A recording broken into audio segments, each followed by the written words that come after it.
Hey everybody, welcome back to Gamehead. This week we're here at EA Chicago, and now we're in the green room with Kudo and your younger brother, I guess? Yeah, the line producer on Marvel. It's Liam Kudo lookalike Miller. Hey Liam, how you doing, Matt? Nice to meet you. And then also the senior producer on the product and also the creative director for many of the EA Chicago games, Darren Bennett. Good, man. Good to see you. It's the world exclusive in the new Marvel fighting game from EA Chicago. It's early on. We still got a year to ship. You're going to see lots of the awesome stuff in the game. And real live gameplay? That's right. It's all not up just and running CG. on the 360. All right, cool. Let's take a look.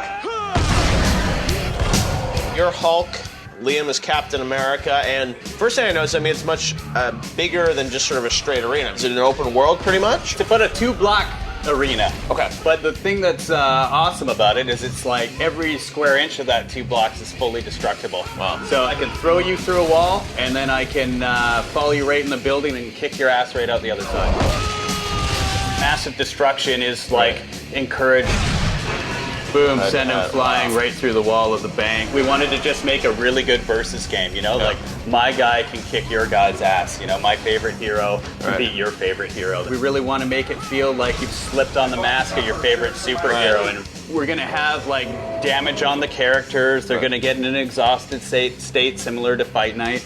I sweated it up. Sweated it up? All right, I'm ready to go. So, Juggernaut here. So, how do you lock on? Yeah, lock on's right bumper. Right.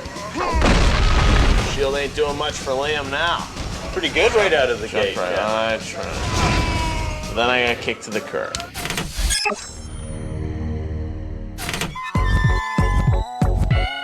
It's a concept that's just as beautiful as it is strange. Roll around an adhesive ball to collect random objects in hopes of creating a star big enough to impress the king of all cosmos. Yes, the tiny prince is back as beautiful Katamari makes its next-gen debut on the Xbox 360 and surprisingly not on the PS3. The dual analog stick gameplay will thankfully remain the same on the 360. What is new are the HD wacky environments, Xbox achievements, and online multiplayer that will pit you against up to 4 of your friends and or cousins. You can check out the single-player demo right now on Xbox Live Marketplace and can pick up the full game when it rolls into stores this October. Again, we not only wanted to show you the game, but give you a good glimpse behind the scenes of how we're putting the game together. So this is Josh Sways, the art director on Marvel. Josh, tell us a bit about, moving to sort of a stylized realism for comic book characters, because you're used to doing, very realistic stuff with, boxers and rappers, right? Yeah, we've taken the theme of the game, which is every battle is a first edition, and looking at the history of Marvel and really looking at what people feel is the Marvel look, the comic book look. In this game here, the environment is practically a third character in the game. It's so huge. So we really thought to ourselves that having characters pop out as much as possible and having the environment kind of stand back a little bit, but yet still be interesting at the same time was a really good challenge for us to try out. Yeah, well, it looks fantastic. So we'll see, this is the city environment. You got tons of other environments I'm sure you're working on in secret, right? In secret, yeah. Sorry about that. So this is the nerve center of our Marvel character creation department. So basically we start off, we do a bunch of research, we find out what the core of the character is, and then we go off and we do a bunch of visual exploration. We do like 50, 100 drawings of Cap. Pare it down, run them by Marvel, get their feedback, integrate it, and then we go out for casting.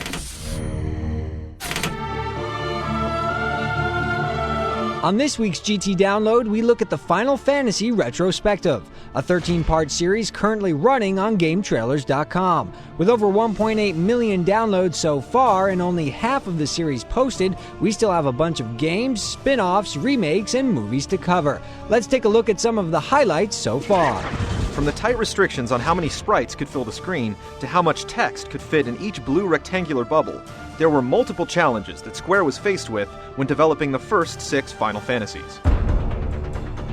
Final Fantasy VII was a marvel of technology and a commanding display of limitless imagination. The game skated between elements of the past and present with adventurous new changes in system mechanics and story direction.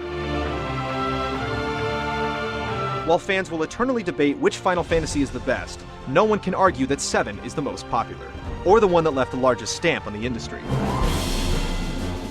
Although 9 received critical acclaim, it was faced with mixed feelings from fans. Nevertheless, Sakaguchi has stated several times that Final Fantasy IX is his personal favorite. In the end, the retrospective will clock in at over 2.5 hours, so to watch the whole thing for yourself, head on over to GameTrailers.com. Coming up next on Gamehead, we head up to the roof to get a look at the inspirational Windy City. Tony Hawk tells us how we can prove we're cool enough to skate with them. And still to come, GameTrailers goes on location to the World's Cyber Games. Gamehead's Summer Weekly Circular, brought to you by McDonald's, helps you figure out how to get the most virtual bang out of your buck. This week, starting with $60, the Xbox 360 gamer can either hit the green with Tiger Woods PGA Tour Golf 08, or clean up the streets in Teenage Mutant Ninja Turtles and deconstruct your Lego enemies in Bionicle Heroes. Or pick up a pickup game in NBA Street Home Court and download the both equally awesome Wing Commander Arena and Marathon Durandal from Xbox Live Arcade. Gamers deserve choices, and now you got them.